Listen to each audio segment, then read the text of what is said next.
This evening we are delighted to be joined by Gisela Stuart, who's the former Member of Parliament, Labour Member of Parliament for Birmingham Edgbaston. She is the former chair of Vote Leave, the campaign committee of Vote Leave, and is now the chair of Change Britain, which is one of the pressure groups which is influencing the national debate on the post-Brexit process. On my left we have Fawzi Ibrahim, who is a long-time Eurosceptic academic. Has worked at the University and College Union and is now the national, one of the national campaign officers for trade unionists against the EU. And they are both going to be giving their perspectives on why left-wing Euroscepticism, far from being a contradiction in terms, is actually one of the main reasons why we made the decision to leave the EU in the first place. They will bring up topics of varying proportion, and I'm sure there'll be plenty of time afterwards for some questions if there is anything that either of them do not cover. We look forward to a Q&A afterwards. But enough of me speaking, you've heard enough. It's my pleasure to welcome Gisela Stuart to address the evening. The floor is yours.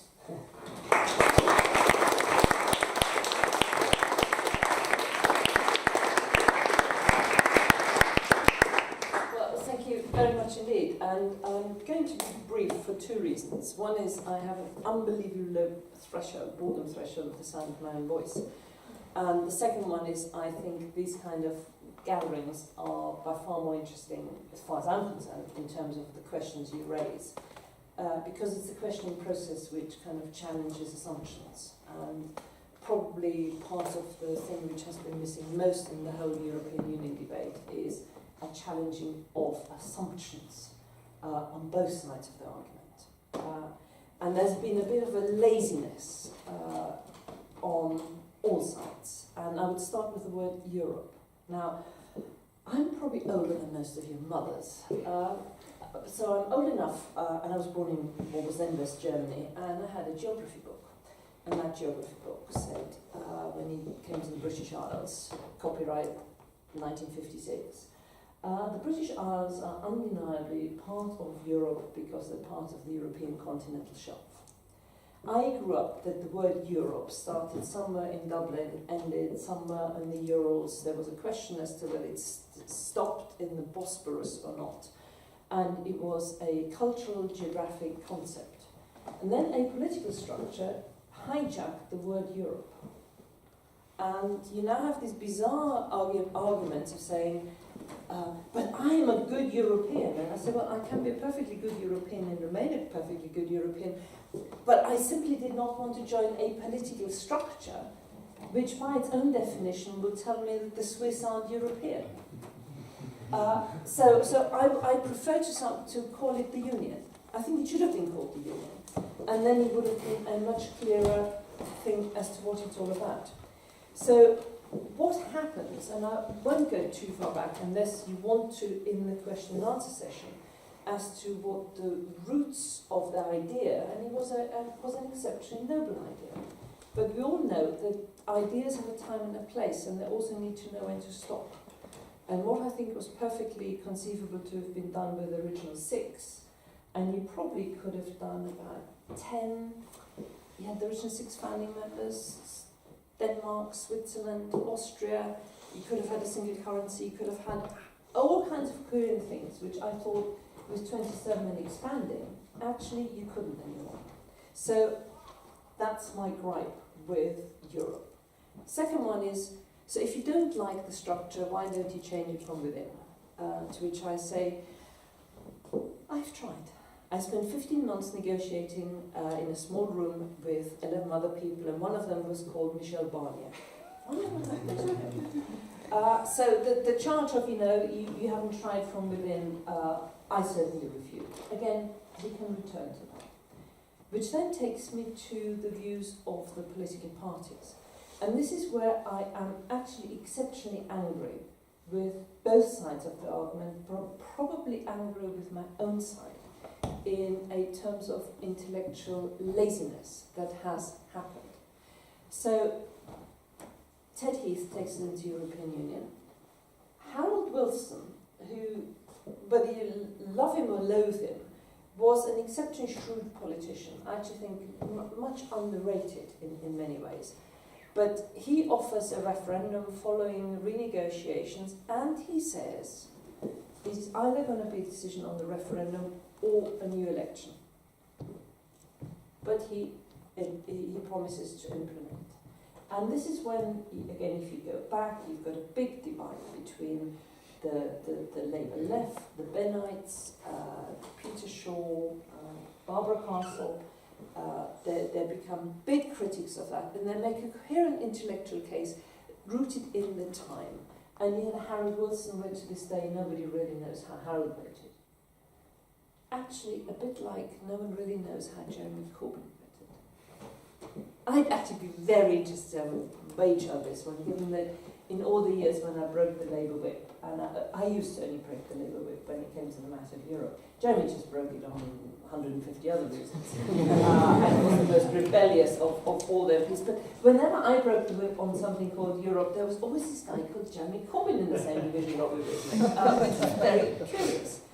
But so the 70s, the European Union changes. You go into 1983.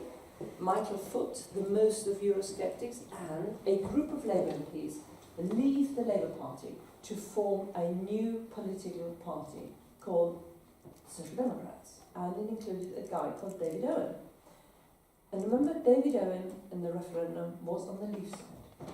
So this is a man who actually leaves the Labour Party, but then thinks the European Union, for him it was the key thing was what would happen to the marketisation of the NHS, a whole lot of things. So some people in the Labour Party have made a journey, but a lot of them haven't.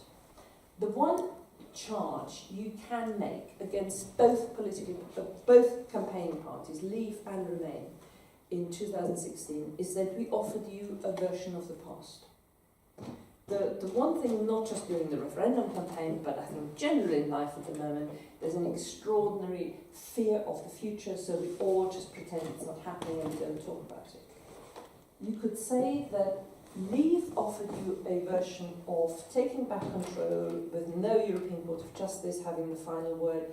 You do your own trade negotiations, you design your own immigration policy on the borders. So we offered you before 1st of January 1973. Remain offered you a version of the Jacques Delors Commission. And again, for those of you not old enough, there was this glorious period in the Labour Party, which was we had Margaret Thatcher destroying everything which we thought was really important. And we got those rights like equal pay through a very socialist commission led by Jacques Delors in Europe. And this was the moment when the Labour Party changed its tune over its attitude to Europe. Wind forward, the European Commission becomes controlled, like it's now. It is controlled by centre-right representatives from centre-right political parties. And yet, the Labour movement still thinks that this Commission will deliver us the rights which a Labour government wouldn't deliver us, or will be undermined here. So we, the Labour Party, learned something in the early 90s. We learned two things. One was we thought we'd won the 92 election, and we hadn't. Enormous shock. Neil Kinnock, who again I think is a much bigger man than I think so far history has acknowledged him. But we lose the election, and we become the best opposition possible. I mean, by the time the Maastricht treaties were going through, we really gave the Tories a run for their money. And I have to tell you, being a really good opposition is actually by far more fun than making the hard decisions of government. So we actually quite enjoyed being a good opposition, and we knew that all we had to say to the Tories was, Europe! And they're divided. And the reason why it divided the Tories is because for them, sovereignty is at the heart. Whereas for Labour, we're quite, we're internationalists, we're instinctive cooperators. So we kind of got an instinctive liking for multinational, supranational institutions. So it was slightly trickier, but we stopped looking at the faults of the structure of the European Union. And I'll just give you one example. I did a debate for some lawyers on the 24th floor of the Shard in London. Kind of the more socially deprived settings you can find in London. and they were all property lawyers. I can't remember why I agreed to do that, but there must have been a very good reason. It was probably better than, cleaning the windows or what have you. No, I agreed to do these things because I actually think you need to go into hostile environments to test the arguments.